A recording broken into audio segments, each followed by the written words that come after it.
সুপ্রিয় শিক্ষার্থীবৃন্দ, পল্লবী মহিলা ডিগ্রি কলেজ আয়োজিত অনলাইন ক্লাসে তোমাদের আমি সাদর সম্ভাষণ জানাই, সুস্বাগতম জানাই। আজকের বিষয় আমাদের এইচএসসি বিএম পরীক্ষায় 2021-এর অংশগ্রহণকারী শিক্ষার্থীদের জন্য অ্যাসাইনমেন্ট, অর্থাৎ অ্যাসাইনমেন্টের উপর শুধু আলোচনা হবে। আমরা কোনো সমাধান করে দেবো না, আমি তোমাদের বোঝাই দেবো এবং এই বোঝানো অনুযায়ী তোমরা বাসায় এটা প্র্যাকটিস করে বা বাসায় লিখে তারপরে আমাদের কাছে খাতাটা জমা দেবে। আমরা যদি সলিউশন করে দিই, তোমরা অনেকেই বলো যে সলিউশন করে দিতে, কিন্তু সলিউশন করে দিলে তোমরা তো কিছুই শিখলে না। আর খাতা দেখবো আমরা সুন্দর মতো হলো কি না, সেটা তো আমাদের এটা তোমাদের পরীক্ষা করার দরকার আছে যে তোমরা কি পারো কি না পারো। আর এগুলো অনেক আগে আমরা তোমাদের করিয়েছি, অনেকবার করে করিয়েছি, তাই তোমাদেরকে আমি শুধু বুঝাই দেব আর বাদবাকি কাজটা তোমরা করে আমাদের কাছে আমাদের কলেজে এসে খাতাটা জমা দিয়ে দেবে, অ্যাসাইনমেন্টটা জমা দিয়ে দেবে। তাহলে যাওয়া যাক আজকের বিষয়, হিসাব বিজ্ঞান নীতি ও প্রয়োগ অন, অর্থাৎ 2021 সালের ফার্স্ট ইয়ারের যারা পরীক্ষার্থী তাদের জন্য আজকের অ্যাসাইনমেন্টটা। এইচএসসি বিএম পরীক্ষায় 2021-এর অংশগ্রহণকারী শিক্ষার্থীদের জন্য অ্যাসাইনমেন্ট। বিষয় হিসাব বিজ্ঞান নীতি ও প্রয়োগ, বিষয় কোড 1815, স্তর এইচএসসি বিএম, শ্রেণী একাদশ। তাহলে আমি পুরো অ্যাসাইনমেন্টটা এখন পড়ব, তোমাদেরকে যে কোশ্চেনটা দেওয়া হয়েছে এই কোশ্চেনটা আগে পড়ব, এরপরে মোটামুটি বোঝাই দেব।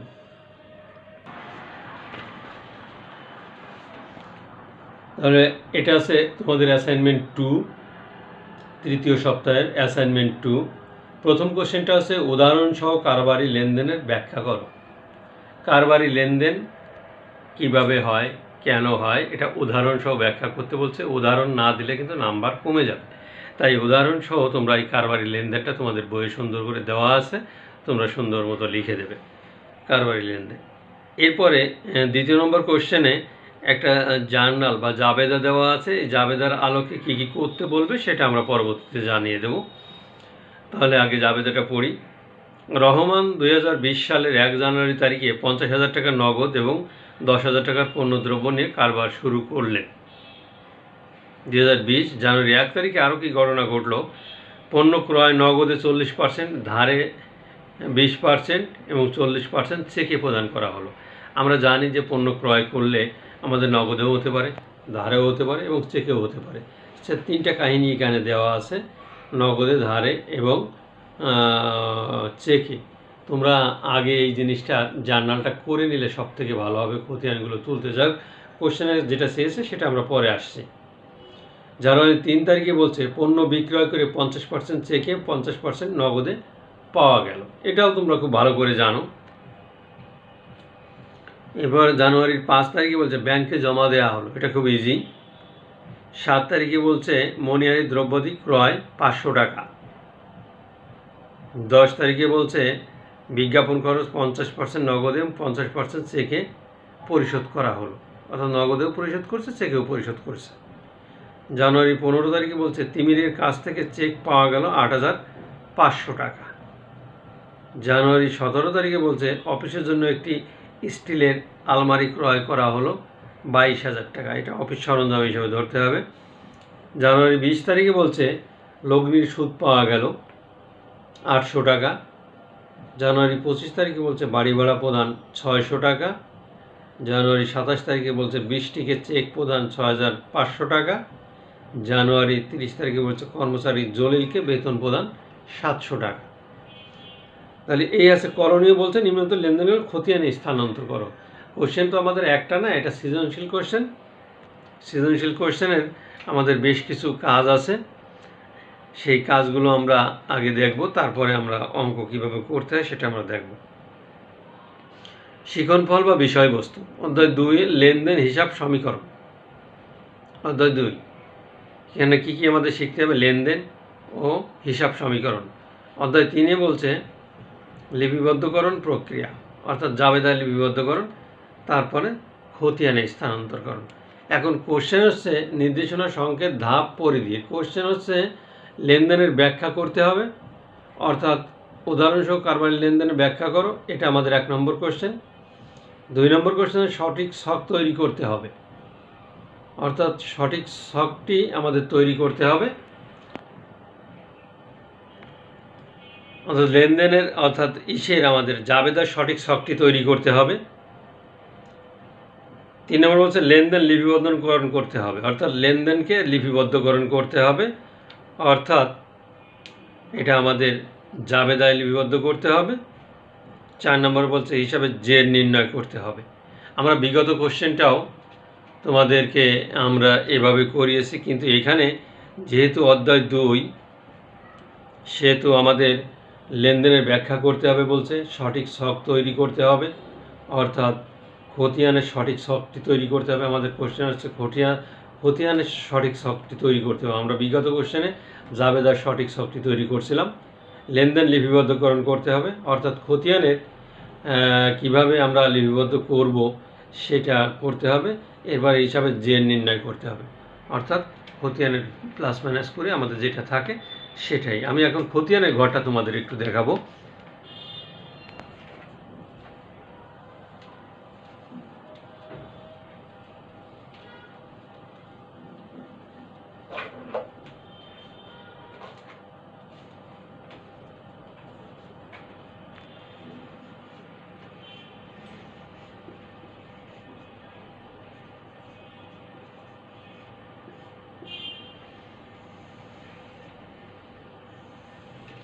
আমরা সাধারণত সব কিছু আধুনিক পদ্ধতিতে করি, তা আধুনিক পদ্ধতিতে তোমাদের খতিয়ানের ছকটা দেখাবো।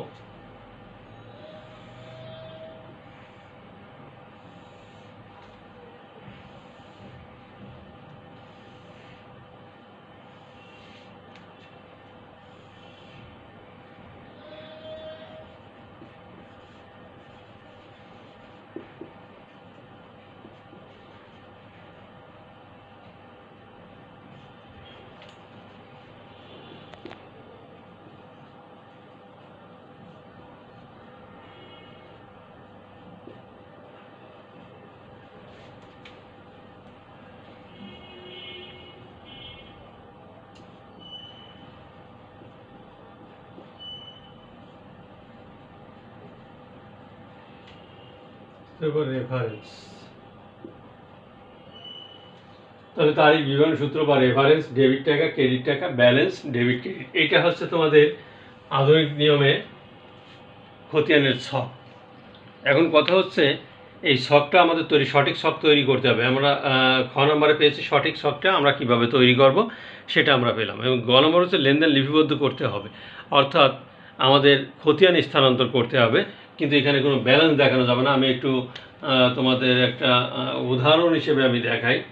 যেমন ধরো 2020 তারিখ আছে 2020, এটা হচ্ছে জানুয়ারির 1 তারিখ। এটা ধরো মূলধন হিসাব নামে আমি একটা স্যাম্পল দেখাচ্ছি। নগদান হিসাব ডেবিট, মূলধন হিসাব ক্রেডিট। এটা হচ্ছে আমার নগদান হিসাবের ঘর।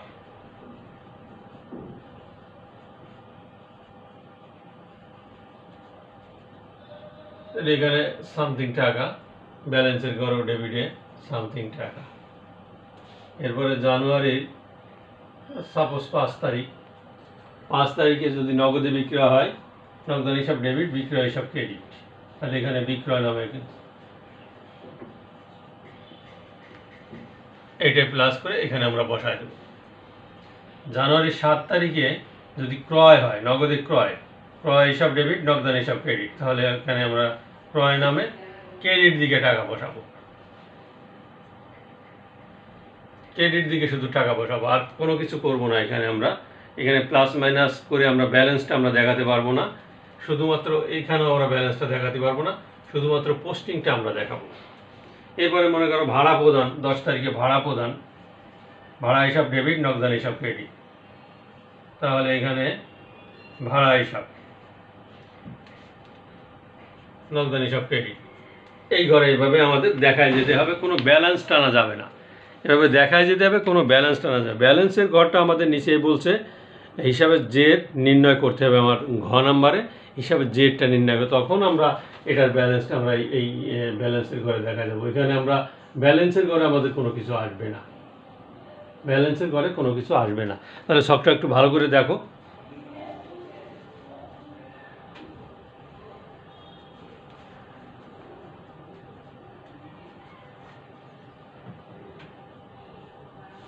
ব্যালেন্সের ঘরে গ নাম্বারে কোনো কিছু আসবে না, শুধুমাত্র পোস্টিং দেওয়াটা আমাদের দেখতে হবে, কোথায় কোথায় পোস্টিং যায়।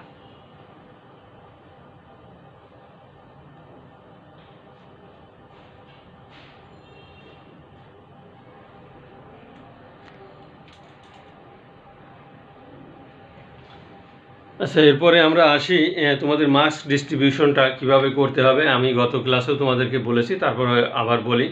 উদাহরণসহ লেনদেন সঠিকভাবে ব্যাখ্যা করলে তোমরা 4-এর ভিতরে 4 পাবা। তোমাদের নাম্বার হচ্ছে 16, 4টা কোশ্চেন, 4-এ 16। উদাহরণসহ লেনদেন সঠিকভাবে ব্যাখ্যা করলে 4-এ 4 পাওয়া। ধারাবাহিকভাবে খতিয়ানের সঠিক ছক তৈরি করলে 4 পাবা। ধারাবাহিকভাবে সঠিকভাবে লেনদেন লিপিবদ্ধ করলে 4-এ 4 পাবা। সঠিকভাবে পূর্ণাঙ্গ লেনদেনের যে নির্ণয় করলে 4-এ 4 পাবা। এখন দেখো 3 নম্বরের কোশ্চেন কি বলছে।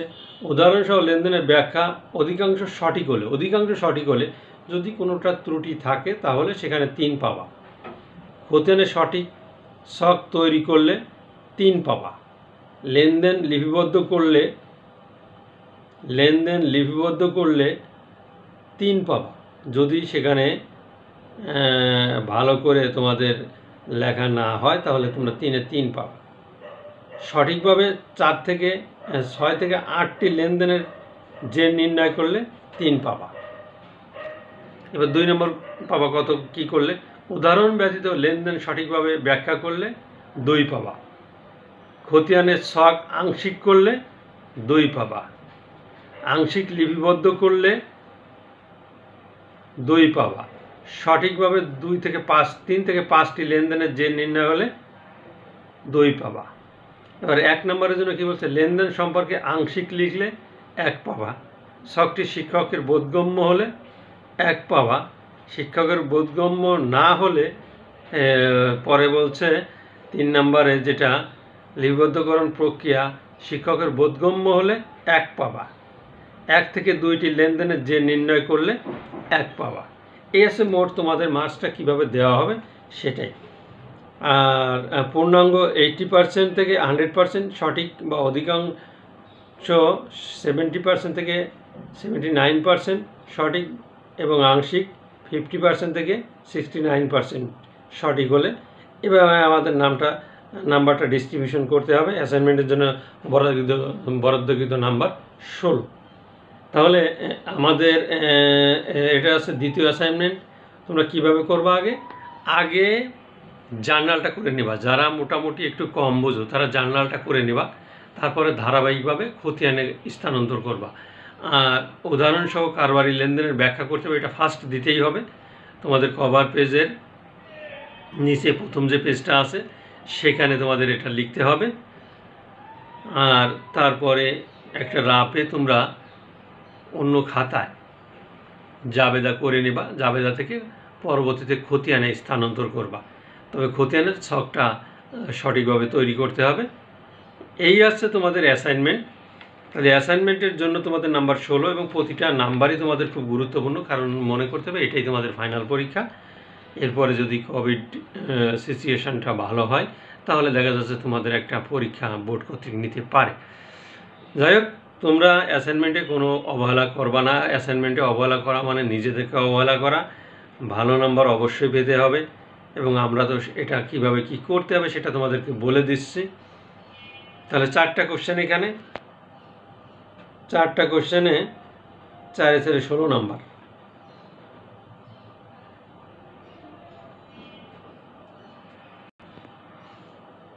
প্রিয় শিক্ষার্থী, তোমাদের যদি বুঝতে আরও কোনো অসুবিধা হয় আমার ফোন নাম্বারটা তোমাদের কাছে আছে, সে ফোন নাম্বার দিয়ে অবশ্যই ফোন দেবে এবং জানবে।